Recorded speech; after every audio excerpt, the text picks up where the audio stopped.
Assess yourself with CBP Srivastava. समसामयिक मुद्दों पर आधारित यूनिक कोर्स, जो समसामयिक मुद्दों पर आधारित है, न कि केवल घटनाओं पर, जिसमें बहुआयामी दृष्टिकोण, समाचार पत्रों का प्रभावी उपयोग, सामान्य अध्ययन के लगभग 80% पाठ्यक्रम को समझने में सहायक, निबंध लेखन में सहायक। इस कोर्स में प्रत्येक सप्ताह 12 टॉपिक पर चर्चा, 52 सप्ताह, प्रत्येक सप्ताह एक कक्षा। 52 × 12 = 624 टॉपिक पर उत्तर लेखन।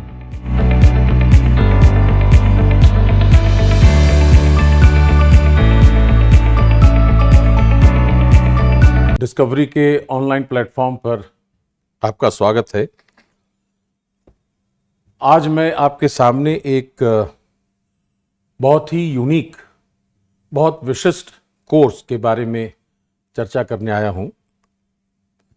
विशिष्ट इस रूप में कि ऐसे कोर्स को न तो हम मेन स्ट्रीम कोर्स कह सकते हैं और न ही सब्सिडियरी कह सकते हैं, सहायक, बल्कि यह एक ऐसा कोर्स है जो मेन स्ट्रीम कोर्स के लिए भी महत्वपूर्ण है और उसकी सहायता के लिए भी बहुत महत्वपूर्ण है। करंट अफेयर्स जो शब्द आता है छात्रों के सामने, अभ्यर्थियों के सामने, वो बड़ा चर्चित शब्द है, जिसको हम अंग्रेजी भाषा में कहते हैं बज़वर्ड। करंट अफेयर्स आज के समय में इतना महत्वपूर्ण हो गया है कि हम हर तैयारी के हर चरण पर इस करंट अफेयर्स को कहीं ना कहीं जोड़कर, कहीं ना कहीं उसका विस्तार करके कोशिश करते हैं कि उसकी सारी बात हमारे पास आ जाए। समस्या एक आती है जो बहुत गंभीर समस्या है, जो मैंने अपने अनुभव से देखा है, वो यह है कि हम आम तौर पर करंट अफेयर्स को कितना समझते हैं, ये बड़ा संदिग्ध मामला आ जाता है सामने। हमें लगता है कि हमने करंट अफेयर्स की तैयारी कर ली है, इसके बावजूद हमसे प्रश्न छूट जाते हैं। आपने देखा होगा, चाहे वो प्रीलिम्स हो चाहे मेंस हो, प्रश्नों की स्थिति ऐसी होती है कि अधिकांश जो अभ्यर्थी है, जो छात्र है, जिसने तैयारी बहुत हद तक अच्छी कर रखी है, ऐसे छात्रों या अभ्यर्थियों के लिए भी अक्सर ऐसी समस्या आती है सामने कि प्रश्न की भाषा तो हमें समझ में आ रही है, लग भी रहा है कि हमने पढ़ा भी है इसको, लेकिन हम उसका या तो उत्तर नहीं दे पा रहे मुख्य परीक्षा में, या प्रारंभिक परीक्षा में किन्हीं दो विकल्पों में उलझ गए। सामान्यतः यही होता है कि 4 विकल्पों में से 2 विकल्प हमारे लिए बहुत सरल होते हैं कि ये 2 विकल्प तो उत्तर नहीं होंगे, लेकिन बाकी जो 2 विकल्प हैं उनमें हम उलझ जाते हैं। उसी तरीके से मुख्य परीक्षा में भी, जैसा अभी मैंने कहा, कि हमें लगता जरूर है कि हमने यह विषय पढ़ रखा है, लेकिन हम उसका उत्तर लिख पाने में सक्षम नहीं होते। जबकि करंट अफेयर्स पर हमारी पकड़ भी है, हमने दावा कर रखा है तैयारी के दौरान कि हमारी पकड़ है करंट अफेयर्स पर।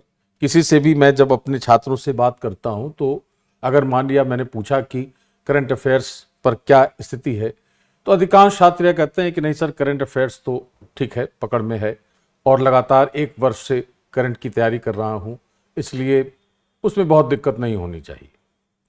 फिर आखिर ऐसा क्या है कि हम उन करंट अफेयर्स से जुड़ने वाले प्रश्नों को हल नहीं कर पाते? इन मुद्दों पर भी चर्चा करते हुए तब मैं आपको आज इस कोर्स के बारे में जानकारी दूंगा। आपके स्क्रीन पर जो लगा है उस कोर्स का नाम है असेस योरसेल्फ। नाम तो उसमें मेरा भी लगा है, सीबीपी श्रीवास्तव, लेकिन उसके पहले एक शब्दावली लगाई गई है with, assess yourself with CBP Srivastava. इसका अर्थ यह है कि आपको अपना मूल्यांकन स्वतः करना है और मेरे द्वारा आपको केवल सहायता की जाएगी, निर्देशित नहीं किया जाएगा। आपको स्वयं को मूल्यांकित करना है और स्वयं ही अपने आप को दिशा निर्देश देना है। उसमें जहां तक संभव है लगभग प्रत्येक चरण में मैं आपके सहायक के रूप में आपके साथ रहूंगा। अपना मूल्यांकन जब हम खुद करते हैं तो हम तुलनात्मक रूप से अधिक ईमानदार होते हैं।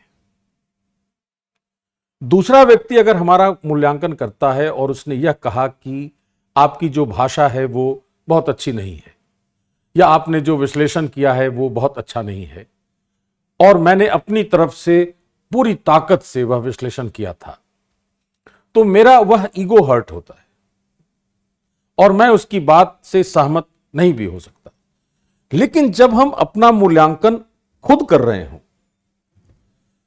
तब हमें यह पता चलेगा कि जो प्रश्न हमसे पूछा गया था मैं समझ जरूर रहा हूं लेकिन उसका उत्तर नहीं दे पा रहा, और तब हमें एक सहायक की आवश्यकता होती है कि आखिर ऐसा क्यों है। तो मैं आपके साथ उसी सहायक के रूप में मौजूद रहूंगा इस कोर्स के दौरान, लेकिन आपको प्रतिदिन, प्रति सप्ताह, प्रति माह आपको अपना मूल्यांकन स्वतः करना है, और यही मूल्यांकन कदाचित सबसे महत्वपूर्ण साबित होगा आपकी सफलता सुनिश्चित करने में। इसके पहले कि हम लोग इस कोर्स पर विस्तार से चर्चा करें, एक बात मैं आपके सामने स्पष्ट करना चाहूंगा यहां, वो यह है कि दो तरह के शब्द लिखे जाते हैं। एक है करंट इवेंट्स और दूसरा है करंट अफेयर्स। हिंदी में इसको लिखें समसामयिक घटनाएं, और इसकी हिंदी हो गई समसामयिक मुद्दे या मामले। दोनों लगभग एक जैसे लग रहे हैं, लेकिन शब्द पर गौर करें तो दोनों में बहुत बड़ा अंतर आपको दिखेगा। वो अंतर क्या है? यहां पर लिखा है घटनाएं, केवल एक घटना की बात कर रही है, जैसे कि जो अफगानिस्तान में अभी हुआ है वो एक घटना है, और उस घटना का प्रभाव हम देख सकते हैं कि उस देश पर उसका प्रभाव क्या है, उस क्षेत्र पर उसका प्रभाव क्या है, विश्व पर उसका प्रभाव क्या है। और अगर हम भारत के संदर्भ में पढ़ें तो भारत, विशेषकर भारत पर उसका प्रभाव क्या है, किसका? उस घटना का। लेकिन उस घटना के अंदर एक मुद्दा छुपा हुआ है, और वह मुद्दा है आतंकवाद का।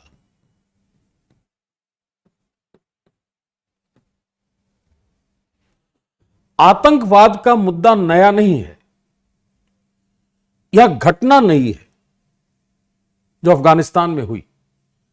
तो हमारा ध्यान, जब हम पढ़ाई करते हैं करंट की, तो हमारा ध्यान उन घटनाओं पर अधिक होता है और मुद्दों पर से हमारा ध्यान आमतौर पर या तो हट जाता है या जितना अधिक होना चाहिए उतना हो नहीं पाता। हमारे लिए आवश्यकता क्या है कि यदि हम उन मुद्दों या मामलों पर चर्चा कर लें या उन मुद्दों और मामलों को समझ लें तो घटनाएं उन्हीं में से उभरती हैं और उन घटनाओं की समझ भी हमारे पास हो जाएगी। लेकिन यदि हम केवल घटनाओं पर गौर करते हैं तो मुद्दों की समझ जो वास्तविक होनी चाहिए वो शायद नहीं हो पाएगी। ऐसा होता है अक्सर। अपनी तैयारी में बहुत सारे लोगों ने महसूस किया होगा, आप में से जो तैयारी की शुरुआत करने वाले हैं उनके लिए एक तरीके से यह सुझाव भी है कि यदि हम समसामयिक मुद्दों और मामलों पर गौर करें तो घटनाएं उनसे संबंधित जो होती हैं उन घटनाओं की समझ रख पाना भी तुलनात्मक रूप से सरल होगा। तो यह जो कोर्स है यह करंट इवेंट्स पर आधारित नहीं है, यह जो कोर्स है यह करंट अफेयर्स पर आधारित है, यानी समसामयिक मुद्दों और मामलों से संबंधित चर्चा इस कोर्स के अंदर की जाएगी। अब ये मुद्दे आएंगे कहां से और हमारा स्रोत क्या होगा? तो बहुत स्वाभाविक है कि जो समाचार पत्र पत्रिकाएं होती हैं वही हमारे स्रोत हैं। ये बहुत स्वाभाविक है। अखबार कोई भी हो, चाहे हम अंग्रेजी का अखबार पढ़ें या हिंदी का कोई अखबार पढ़ें, कोई भी अखबार पढ़ें, अखबार में कई तरह के समाचार, कई तरह के आलेख, कई तरह की टिप्पणियां प्रकाशित होती हैं। हमारे लिए उनमें से कौन महत्वपूर्ण है, पहला प्रयास तो यह होना चाहिए कि हम उनका चयन कैसे करेंगे।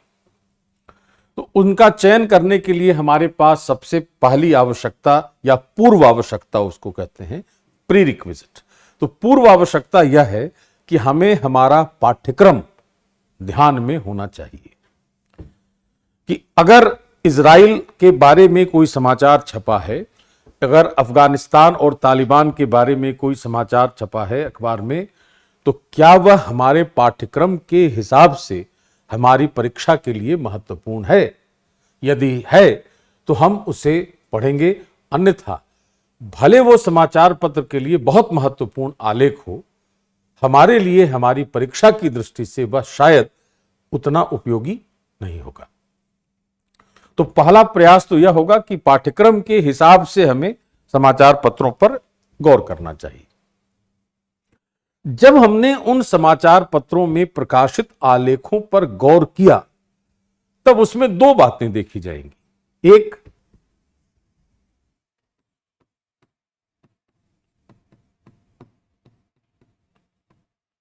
देखा जाएगा घटनाएं कौन सी हैं और मुद्दे कौन से हैं, और इन मुद्दों में घटनाएं कौन सी हैं या घटनाओं में मुद्दे कौन से। तो कुछ आलेख सीधे सीधे मुद्दों पर होते हैं, कुछ आलेख केवल तथ्यात्मक होते हैं जो घटनाओं से संबंधित होते हैं। लेकिन हमारा दृष्टिकोण यह होना चाहिए कि जिन घटनाओं पर हम पढ़ रहे हो, उन घटनाओं में छुपा हुआ मुद्दा कौन सा है, इसको ढूंढा जाए। और अगर मुद्दों पर लिखा हुआ कोई आलेख है, तो उन मुद्दों में छुपी हुई घटनाएं कौन सी हैं, यह भी हमारा प्रयास होना चाहिए समझने के लिए। तब जाकर हम वास्तविक रूप में समसामयिक पक्षों की तैयारी इस रूप में कर पाएंगे कि हमें प्रश्न का उत्तर देने में कोई परेशानी नहीं हो। तो यह जो कोर्स है यह इसी विषय पर आधारित है। यह केवल अखबार की बात नहीं करता, यह अखबार में प्रकाशित उन घटनाओं में से छुपे मुद्दे भी उभारता है, मुद्दों में अंतर्निहित या जो शामिल घटनाएं हैं या उनसे जो संबंधित घटनाएं हैं उन पर भी प्रकाश डालता है, आपको लिखने की शैली भी बताता है, और सबसे बड़ी बात क्या है कि आपके मानसिक स्तर पर आकर तीन चीजों में परिवर्तन लाता है। वो तीन चीजें कौन सी हैं? वो तीन चीजें हैं, सबसे पहला है दृष्टिकोण, अप्रोच, किस तरीके से हम उसको देखें, क्या तरीका होगा हमारे देखने का। दूसरा मतलब क्या है, दृष्टि का कोण कैसा होगा, from which angle you need to look at the news item और द आर्टिकल और वॉट एवर। क्या एंगल अपनाएं, कौन सा प्रिज्म अपनाएं हम, जिससे कि हम उस घटना को समझ सकें। जैसे एक इंटरेस्टिंग फैक्ट क्या है कि अगर अफगानिस्तान में तालिबान ने कब्जा किया तो हमारा दृष्टिकोण क्या होना चाहिए। तो अलग अलग लोगों का दृष्टिकोण अलग होगा, ये बहुत स्वाभाविक है। अफगानिस्तान की सरकार जिस पर कब्जा किया गया उसका दृष्टिकोण कुछ और होगा, तालिबानियों का दृष्टिकोण कुछ और होगा, अमेरिका का दृष्टिकोण कुछ और होगा, भारत के प्रधानमंत्री का दृष्टिकोण कुछ और होगा, भारत के प्रशासक का दृष्टिकोण कुछ और होगा, और एक आम नागरिक का दृष्टिकोण कुछ और होगा। तो हमारा दृष्टिकोण कैसा होना चाहिए, यह जो कोर्स है, यह कोर्स आपके दृष्टिकोण में वह चीज शामिल करेगा जिसकी आवश्यकता है, या अगर वो नहीं है हमारे दृष्टिकोण में तो वह उन बातों को हमारे दृष्टिकोण में शामिल कराएगा।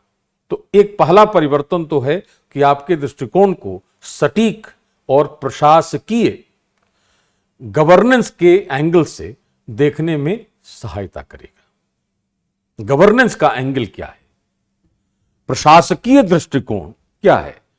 तो प्रशासकीय दृष्टिकोण के अंदर दो बातें आती हैं, एक है नीति निर्माण और दूसरा है नीति क्रियान्वयन।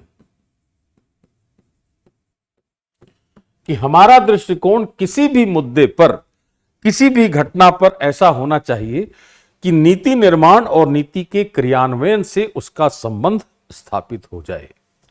पहली बात तो यह है।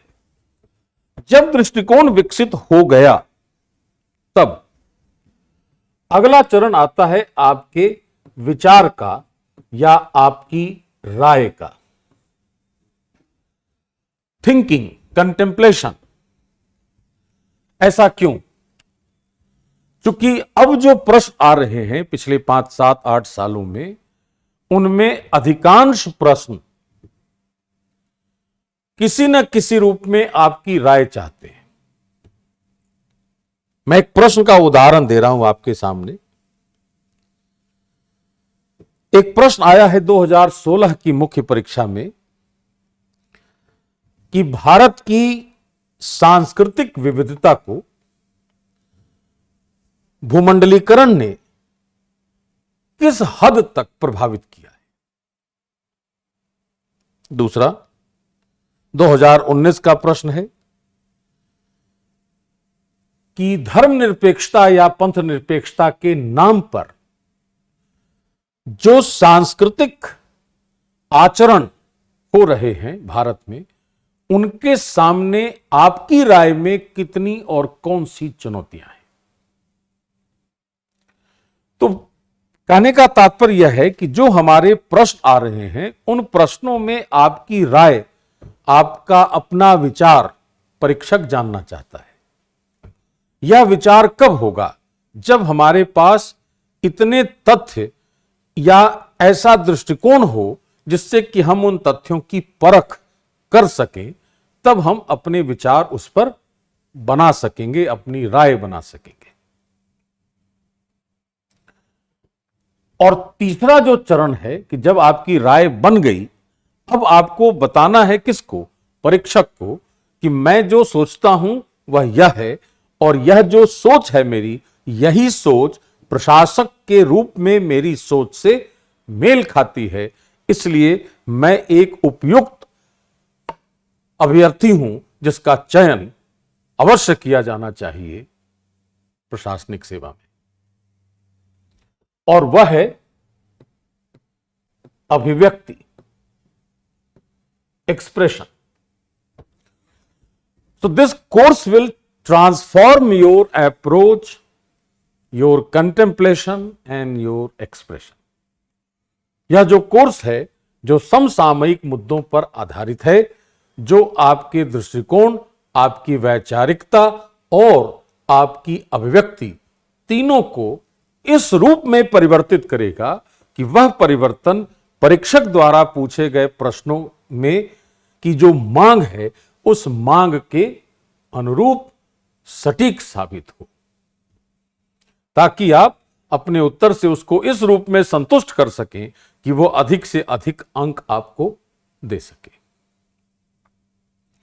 यही इस कोर्स की विशिष्टता है, जो पहला वाक्य मैंने कहा इस वीडियो में, कि आज मैं आपके सामने एक अति विशिष्ट कोर्स की बात करने वाला हूं।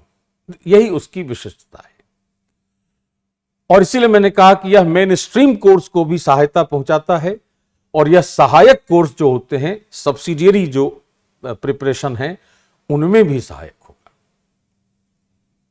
अब ये होगा कैसे, how it is possible. Let us talk about practical aspects of this.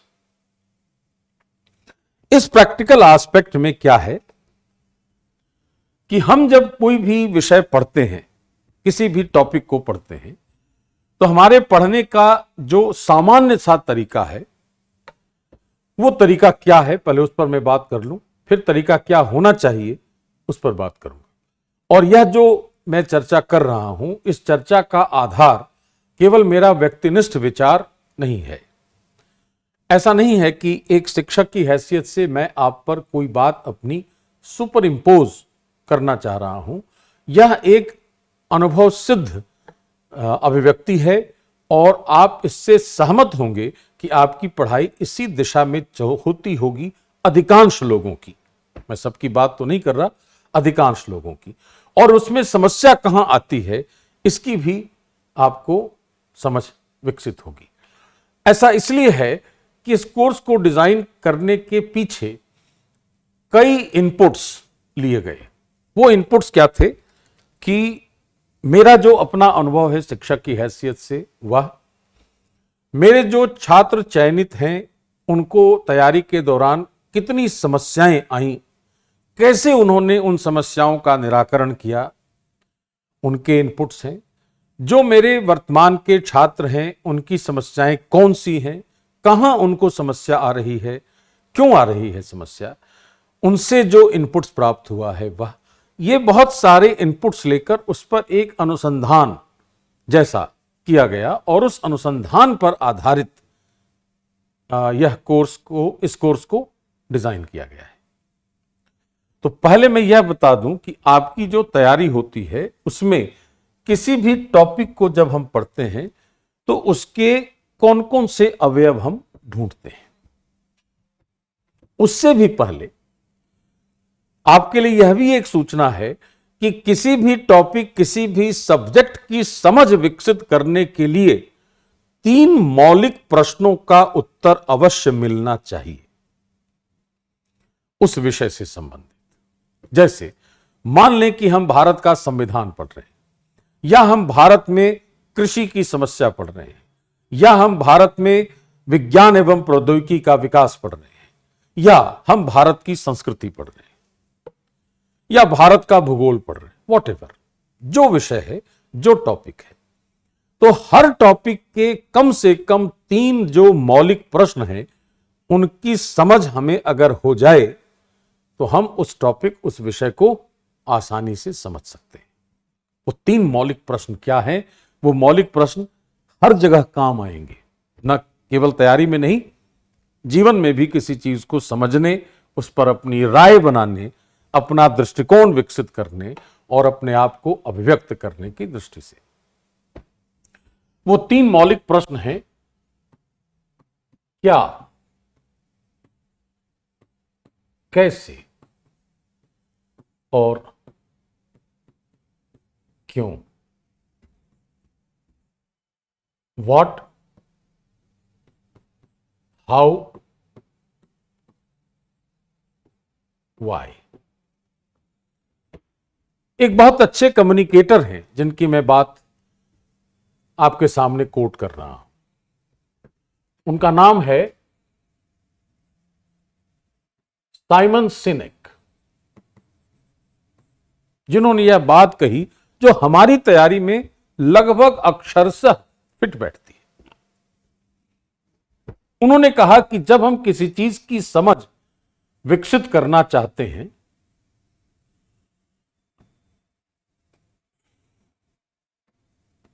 तो हमारे पास 3 प्रश्नों के उत्तर ढूंढने की समस्या आती है और हम अधिकांशतः यहां से शुरुआत करते हैं। ऐसे सबसे पहले देखते हैं कि वह क्या है, कैसे है और क्यों है।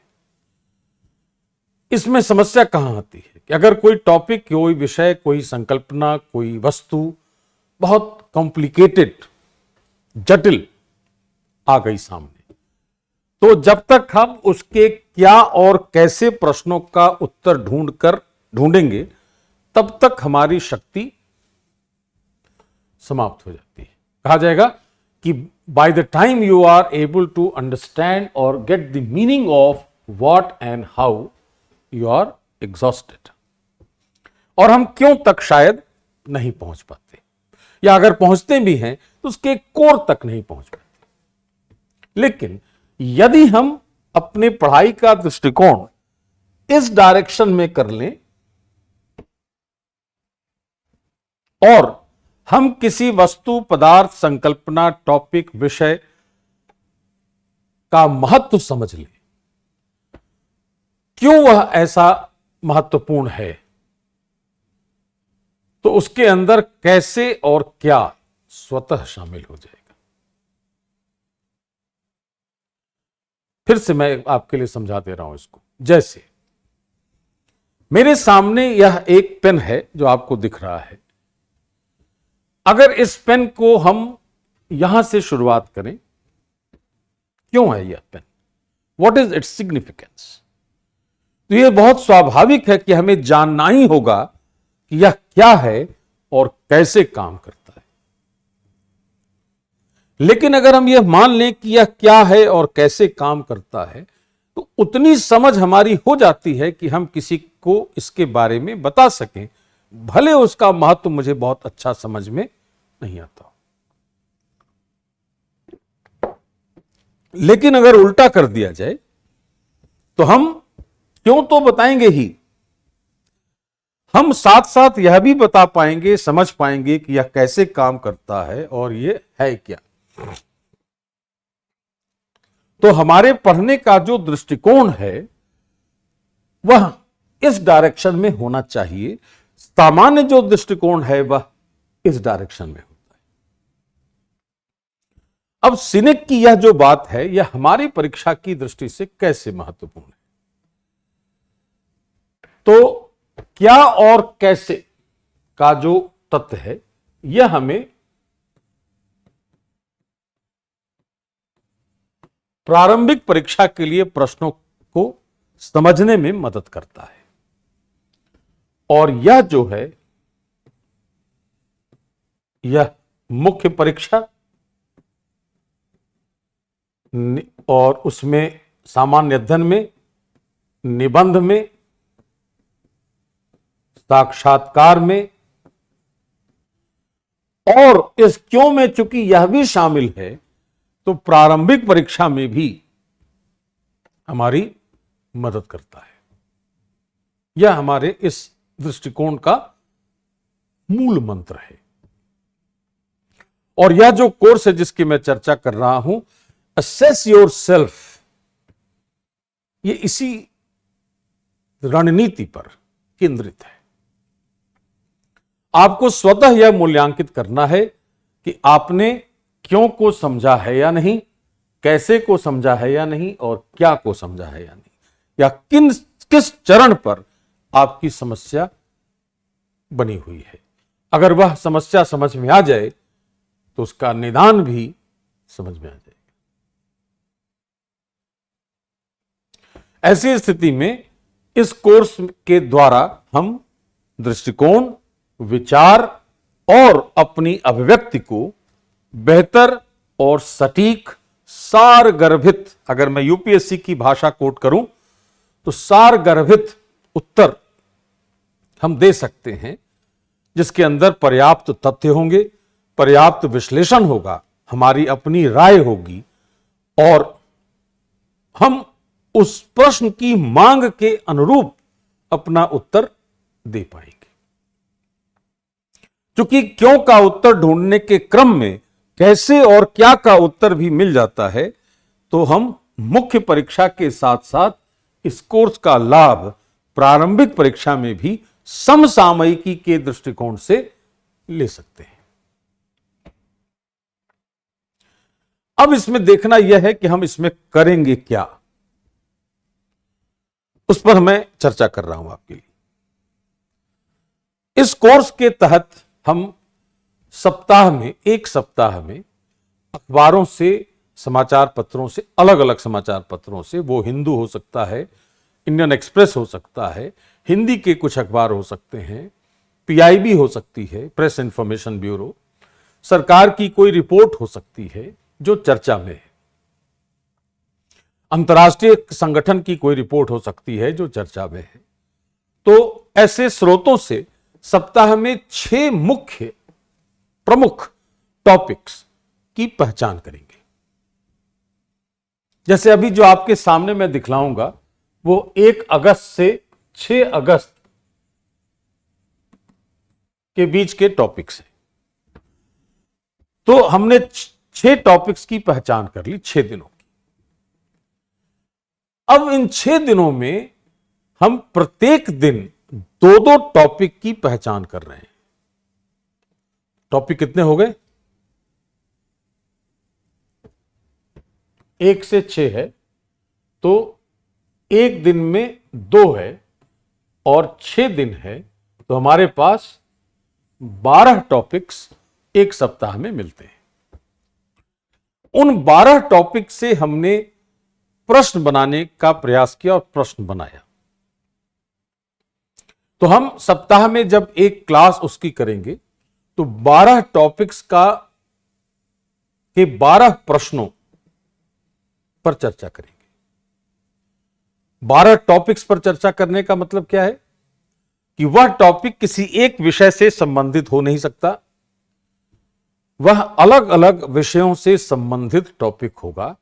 इसका अर्थ हुआ कि वह जो 12 टॉपिक आपके पास एक सप्ताह में आ रहे हैं वो सामान्य अध्ययन के अलग अलग खंडों से जुड़ने वाले टॉपिक होंगे, और वह एक ऐसे दृष्टिकोण का विकास की तरफ ले जाएंगे हमें जो सामान्य अध्ययन का दृष्टिकोण है एक विषय के रूप में। क्योंकि विषय एक ही है, विषय तो सामान्य अध्ययन है, जनरल स्टडीज।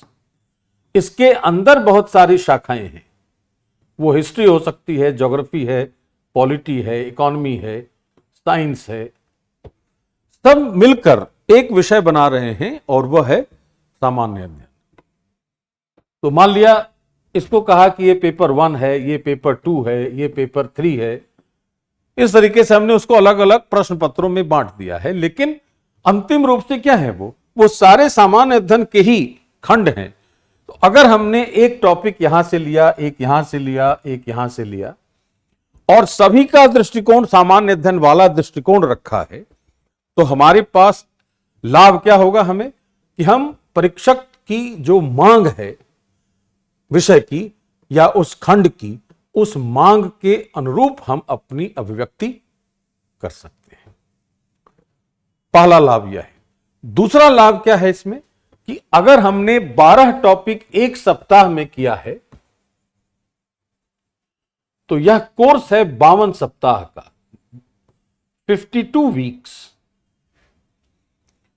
तो 52 इंटू 12 आपके पास टॉपिक्स तैयार होंगे और 52 इंटू 12 आपके प्रश्न पर आपकी पकड़ होगी। अब यदि कोई व्यक्ति ऐसा हो जो परीक्षा देने के समय अपने दिमाग में, अपने मस्तिष्क में 600 से अधिक टॉपिक्स की समझ रखता हो और 600 से अधिक प्रश्नों का उत्तर लिखने में अभ्यास कर चुका हो, उसके सफल नहीं होने का प्रश्न नहीं उठता। दूसरा, जितने तरह के टॉपिक्स आपने देखे इस दौरान 52 सप्ताह में, उन टॉपिक्स से जो प्रश्न उभर कर आएंगे सामने, वही उसी तरह के प्रश्न पूछे जा रहे हैं पिछले 7-8 सालों में। इस पर भी मैं चर्चा करता हूं कैसे। पहले इसको समझ लें हम लोग एक बार फिर से कि हम एक दिन में 2 टॉपिक अखबार से चुनेंगे, 2 प्रश्न बनाएंगे उस पर, और 6 दिन का एक बुकलेट तैयार करेंगे जिसमें 12 टॉपिक होंगे, 12 प्रश्न होंगे। हर टॉपिक पर हम उसके विभिन्न आयामों पर चर्चा करेंगे, विस्तार से उस पर बात करेंगे कि वह क्या है और किस तरीके से उसमें अन्य बातें छुपी हुई हैं। मुद्दा कौन सा है, घटनाएं कौन सी हैं, किस विषय से सीधे संबंधित है, अन्य किन विषयों से उसका संबंध है, उन विषयों के अन्य बातें कौन सी हैं, इन सभी पर हम उन पर चर्चा करेंगे। उसके बाद जो आपके पास एक बुकलेट होगी पीडीएफ फॉर्मेट में या जो आपके पास दी जाएगी, उसमें जो प्रश्न होगा उसका उत्तर प्रारूप भी, आंसर फॉर्मेट भी होगा उसमें, और उस आंसर फॉर्मेट के आधार पर जब आप आंसर लिखेंगे तो आपका लेखन अभ्यास भी हो गया, आपकी विषय पर पकड़ भी बन गई, बहुआयामी दृष्टिकोण भी हो गया और घटनाओं और मुद्दों की समझ भी हो गई। यह कार्य चलेगा 52 सप्ताह तक। अब इसके बाद जब हम, अभी जो मैंने कहा कि अगर 600 से अधिक टॉपिक किसी के पास दिमाग में हैं, उसकी समझ है और उसकी अभिव्यक्ति वो कर सकता है जिसका उसने अभ्यास कर रखा है, उसकी सफलता पर कोई प्रश्न चिन्ह नहीं लगता। अब एक और बात मैंने अभी बताई आपको कि पिछले कुछ सालों में, 7-8 सालों में इसी प्रक्रिया पर, इसी रणनीति पर प्रश्न बनाए जा रहे हैं। पहले और अब के प्रश्नों में फर्क क्या है, थोड़ी सी चर्चा उस पर कर देता हूं। पहले जो प्रश्न आते थे यूपीएससी में वो आसान नहीं होते थे। ऐसा मैं नहीं कह रहा कि अभी डिफिकल्ट हैं या पहले डिफिकल्ट थे अब आसान हो गए, ऐसा नहीं है। पहले भी डिफिकल्ट थे, आज भी डिफिकल्ट हैं। डिफिकल्ट किसके लिए? जिसकी समझ उस पर बहुत अच्छी नहीं है। जिसकी समझ अच्छी है उसके लिए वो डिफिकल्ट नहीं है। न पहले थे ना आज है। लेकिन जो प्रश्न पूछा जाता था उसके लिए स्रोत होती थी किताबें, बुक्स। मेनली बुक से परीक्षक प्रश्न निकालता था और हम जब उसकी तैयारी करते थे, इसको देखकर, क्वेश्चन के पैटर्न को देखकर हम तैयारी करते थे, तो हम कोई एक किताब किसी विषय में निकाला और उसके मुख्य अध्याय हमने पढ़ लिए। जैसे मैं संविधान की बात करूं अगर, तो मान लिया हमने पढ़ा उद्देशिका, उसके बाद हमने पढ़ा राष्ट्रपति, राज्यपाल, ऐसे बहुत सारे टॉपिक्स हमने पढ़े किताब से। जब हमने मान लिया राज्यपाल पढ़ लिया, तो हमने राज्यपाल की नियुक्ति कैसे होती है, राज्यपाल की शक्तियां क्या हैं, राज्यपाल की स्थिति, संवैधानिक स्थिति क्या है, हमने सारा पढ़ लिया। अब हमारा काम होता था अगला चरण कि क्या राज्यपाल चर्चा का विषय रहा है एक वर्ष में। तो हमने एक वर्ष में जो अखबार देखा था उस पर गौर किया और यह पाया कि नहीं, राज्यपाल से कोई ऐसा न्यूज नहीं आया है। तो हमने यह तय किया कि राज्यपाल चूंकि चर्चा में नहीं है, इसलिए तुलनात्मक रूप से कम महत्वपूर्ण है। और ऐसा हो भी जाता था आमतौर पर। अब स्थिति क्या है कि अब हो सकता है संघ राज्य संबंध पर कोई समाचार छपा हो, तो उस स्थिति में राज्यपाल की भूमिका संघ राज्य संबंधों को सुदृढ़ बनाने में क्या हो सकती है, या हो सकता है उस अखबार के आलेख में नहीं लिखा गया हो। इसके बावजूद हमारे लिए वो प्रश्न बनाया जा सकता है। कैसे? इसी पर चर्चा कर रहे हैं।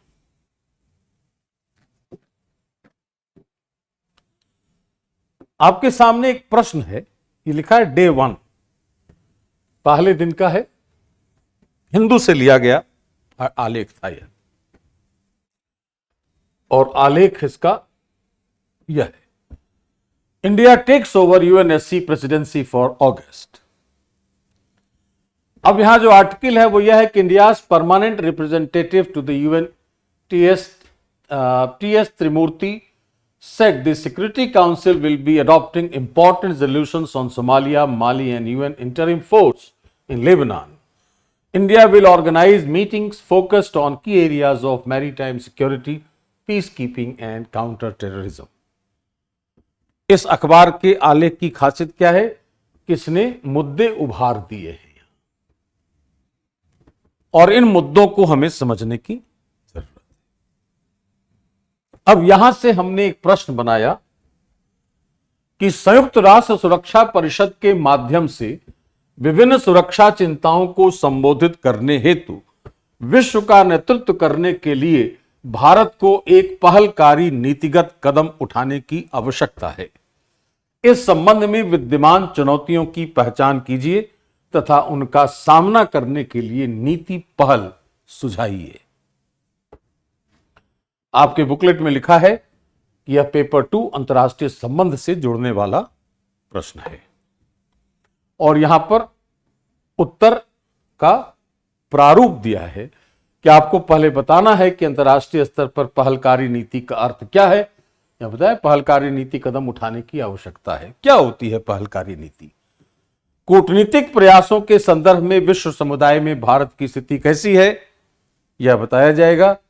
संयुक्त राष्ट्र सुरक्षा परिषद में भारत की भूमिका क्या है और अध्यक्ष बनने के बाद क्या है। विश्व में सुरक्षा के मुद्दे और चिंताएं क्या हैं। यहां आर्टिकल में क्या था? की areas of maritime security, peace keeping and counter terrorism. ऐसे मुद्दे कौन से थे? इन मुद्दों को संबोधित करने के संबंध में सुरक्षा परिषद के माध्यम से विश्व के नेतृत्वकर्ता के रूप में भारत के समक्ष चुनौतियां कौन सी हैं और इन चुनौतियों का सामना करने के लिए भारत द्वारा किए जा रहे प्रयास कौन से हैं और तब उन सभी बातों का निष्कर्ष निचोड़ के तौर पर लिखा जाएगा। अब हमारे लिए समस्या, ये तो मैंने एक प्रश्न आपके लिए बनाया उस आलेख पर जो यूएनएससी की प्रेसिडेंसी से संबंधित है। तो सीधे सीधे यह आलेख जो है यह अंतर्राष्ट्रीय संबंध से संबंधित है। तो सबसे पहला प्रश्न स्वाभाविक है कि अंतर्राष्ट्रीय संबंध से बन सकता है। लेकिन जब हम करंट अफेयर्स मामलों की बात कर रहे हैं, मुद्दों की बात कर रहे हैं, तो उसमें से मुद्दे ढूंढने, वो मुद्दे कौन से हैं? मैरीटाइम सिक्योरिटी, समुद्रवर्ती सुरक्षा क्या होती है, समुद्रवर्ती सुरक्षा का मुद्दा क्या है, क्यों इतना महत्वपूर्ण हो गया है यह मुद्दा आज के विश्व में। भारत में समुद्रवर्ती सुरक्षा की चुनौतियां कौन सी हैं? भारत को किन समुद्रवर्ती शक्तियों से खतरा है? क्या भारत भी एक समुद्रवर्ती शक्ति है? ऐसी बातें उसमें शामिल होंगी। किन समुद्रवर्ती क्षेत्रों को असुरक्षित कहा जाएगा? उसी तरीके से पीस कीपिंग, शांति स्थापना क्या होती है? तो शांति स्थापना, अगर आप में से बहुतों ने पढ़ा है तो शांति स्थापना अंतर्राष्ट्रीय विधि में सामूहिक सुरक्षा से संबंधित है, कलेक्टिव सिक्योरिटी से। इसका मतलब कि परीक्षक के सामने अगर एक शब्द आया पीस कीपिंग, तो वह हमसे पूछ दे सकता है कि सामूहिक सुरक्षा क्या होती है, कलेक्टिव सिक्योरिटी क्या होती है और कलेक्टिव डिफेंस से कैसे अलग है यह। सामूहिक सुरक्षा क्या होती है, यह सामूहिक प्रतिरक्षा से कैसे भिन्न है और भारत सामूहिक सुरक्षा के लिए भारत द्वारा किए जा रहे प्रयासों पर अपने मत प्रस्तुत कीजिए। एक प्रश्न यह बनाया जा सकता है। शांति स्थापना के साथ साथ कुछ और शब्द हैं जैसे पीस बिल्डिंग, शांति रचना और पीस मेकिंग, शांतिवादिता। तो शांति रचना क्या होती है, शांति स्थापना क्या होती है, शांतिवादिता क्या होती है और सामूहिक सुरक्षा और सामूहिक प्रतिरक्षा क्या होती है। यह इस आलेख से निकलने वाला एक मुद्दा है जो बिल्कुल अलग है इससे, और वह भी हमारे प्रश्न का एक स्रोत बन सकता है। तो जब हम कक्षा में चर्चा करेंगे ऐसे आलेख पर, तो इन सारी बातों पर चर्चा करने के बाद हम यह देखेंगे कि यह जो प्रश्न है यह प्रश्न तो सीधे सीधे बन रहा है। इसके अलावा इस आलेख के अंदर छुपे मुद्दों से और कितने तरह के प्रश्न बनाए जा सकते हैं और उनका उत्तर प्रारूप क्या हो सकता है, भाषा कैसी हो सकती है, और क्या हमें उस आलेख से ही उत्तर मिल जाएगा या हमें कुछ और स्रोतों की आवश्यकता होगी, इस पर भी चर्चा करेंगे।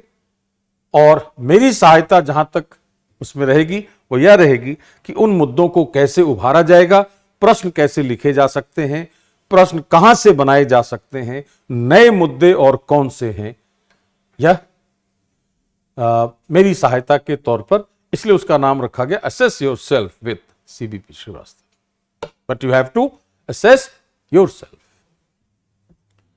इसी प्रकार यदि हम दूसरा कोई प्रश्न देखें,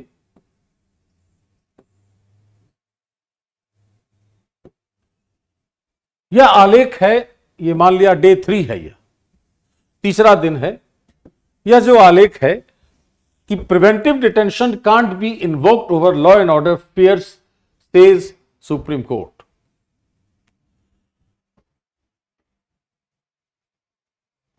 आर्टिकल क्या करिए कि in an important decision the Supreme Court on Monday ruled that the provision for preventive detention cannot be invoked over apprehension of law and order problems and said a person can be detained only in cases where public order is directly affected।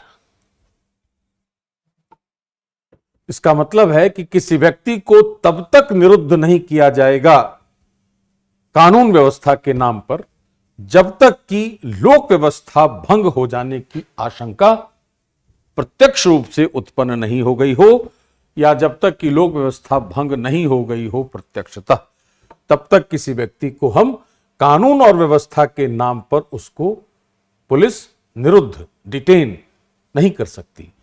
यह क्या है? यह अनुच्छेद 22 के तहत निवारक निरुद्धता का प्रश्न है और फ्रीडम फ्रॉम अरेस्ट भी है।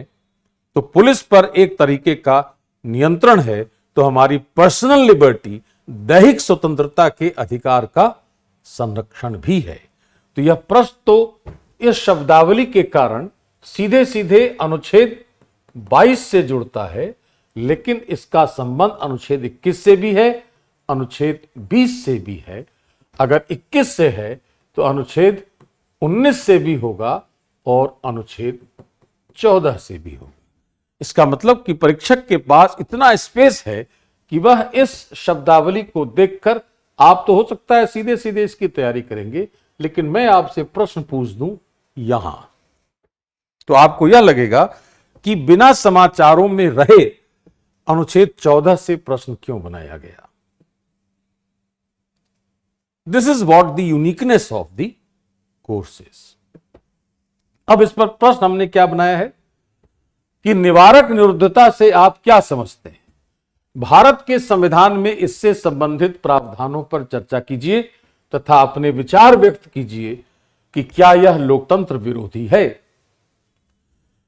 निवारक निरुद्धता की संकल्पना हम पढ़ते हैं अनुच्छेद 22 में खंड 4 से खंड 7 तक, और पूरे आधार पर, पूरे विस्तार से जब हम उसका अध्ययन करेंगे तो हमें मिलता है कि निवारक निरुद्धता संविधान में परिभाषित नहीं है, इंग्लिश एक लॉ से परिभाषा दी जाती है। वो तो जब क्लास की जाएगी, रेगुलर क्लासेस जब की जाएंगी तो उसमें मैं चर्चा करूंगा कि वो कहां से आया है। आपकी सूचना के लिए बता दूं, अभी regulation 14B of defence of realm act 1914 Britain का एक कानून है जहां से निवारक निरुद्धता की परिभाषा दी जाती है, और वही परिभाषा भारत में भी लागू है। खैर, तो हमारा पर्पस यह है जानना, ना कि इस प्रश्न को समझना केवल। प्रश्न तो समझा ही जाएगा कि सीधे सीधे प्रश्न क्या बन रहा है, दूसरा प्रश्न क्या हो सकता है यह भी समझा जाएगा, और वह यह होगा कि अनुच्छेद 22, 21, 19, 14 और 20 अगर हम इसने की तैयारी कर लें तो हो सकता है प्रारंभिक परीक्षा में ये 5 अनुच्छेद इस आलेख से परीक्षक पूछ दे, या मेंस में मुख्य परीक्षा में इससे संबंधित कोई प्रश्न पूछ दिया जाए। इस आधार पर हम कक्षा को संचालित करते रहेंगे 52 सप्ताह तक। प्रत्येक सप्ताह में 12 टॉपिक, 12 प्रश्न, उस पर गंभीरता से चर्चा, प्रश्नों के उत्तर प्रारूप पर चर्चा, लेखन शैली पर चर्चा और आपका लेखन अभ्यास, ये सब चलता रहेगा 52 सप्ताह तक। प्रत्येक सप्ताह एक कक्षा होगी और उसके आधार पर आप उसकी तैयारी करते रहेंगे। तो न केवल करंट अफेयर्स बल्कि करंट इवेंट्स और कॉन्सेप्चुअल क्लैरिटी भी, संकल्पनाओं की दृष्टि से भी यह कोर्स जो होगा वो बहुत महत्वपूर्ण होगा। और सबसे महत्वपूर्ण क्या होगा कि यह आपको अलग अलग सेगमेंट,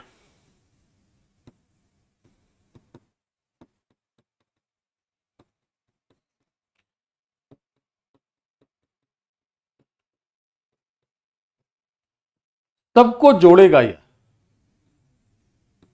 एक जगह और लेकर आएगा कहां? सामान्य अध्ययन पर कन्वर्ज कराएगा आपके अप्रोच को।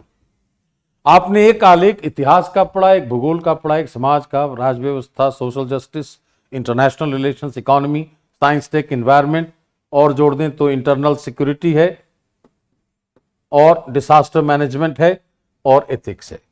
सब अलग अलग पेपर्स हैं, सबका दृष्टिकोण भी अलग है, लेकिन जब लेखन शैली की बात आती है, जब चीजों को समझने की बात आती है, तो हमें एक कन्वर्जेंस का अप्रोच अपने पास रखना ही होगा। और वह कन्वर्जेंस कहां ले जा रहा है? जीएस की तरफ, सामान्य अध्ययन की तरफ। और वही अप्रोच हमें परिवर्तित कराएगा, प्रशासकीय दृष्टिकोण विकसित कराने की दिशा में ले जाएगा। जब एक बार हमारा अप्रोच परिवर्तित हो जाता है, तब हम अपने विचार और उसके बाद अपनी अभिव्यक्ति को परीक्षा के अनुरूप बना सकते हैं। दूसरा पक्ष जो अभी मैंने थोड़ी देर पहले कहा वो यह है कि जैसे शब्दावली आई आपके सामने, प्रिवेंटिव डिटेंशन या कोई एक अनुच्छेद ले ले या यूएनएससी ले ले, संयुक्त राष्ट्र सुरक्षा परिषद, तो हमें करना क्या है? वाई, हाउ, व्हाट, इस डायरेक्शन में चलना है, इसमें नहीं चलना। क्यों है सुरक्षा परिषद? जैसे क्यों का उत्तर होगा, हो गया क्या है सुरक्षा परिषद और कैसे काम करती है और क्या महत्व है इसका। Why preventive detention, so how does it function and what exactly it is. अनुच्छेद 20 क्यों रखा गया है संविधान में? जीवन का अधिकार क्यों महत्वपूर्ण है? समानता का अधिकार क्यों महत्वपूर्ण है? तो हमें पढ़ना पड़ेगा कि समानता क्या होती है और समानता कैसे दी जाती है। तो जब हम क्यों का उत्तर ढूंढ लेते हैं तो हमें क्या और कैसे का उत्तर स्वतः मिल जाता है। तो हम इसी आलेख को, इसी अप्रोच से हर आलेख में हर ऐसे मुद्दे को, हर ऐसी घटना को पढ़ने की, समझने की कोशिश करेंगे जिसके आधार पर हम उसका एक बहुआयामी दृष्टिकोण विकसित करके अपनी राय बनाने की क्षमता विकसित करेंगे। यही हमारा पर्पस होगा इस कोर्स के संचालन का। आपके लिए अंत में मैं बता दूं कि यह एक सप्ताह में 12 टॉपिक हैं,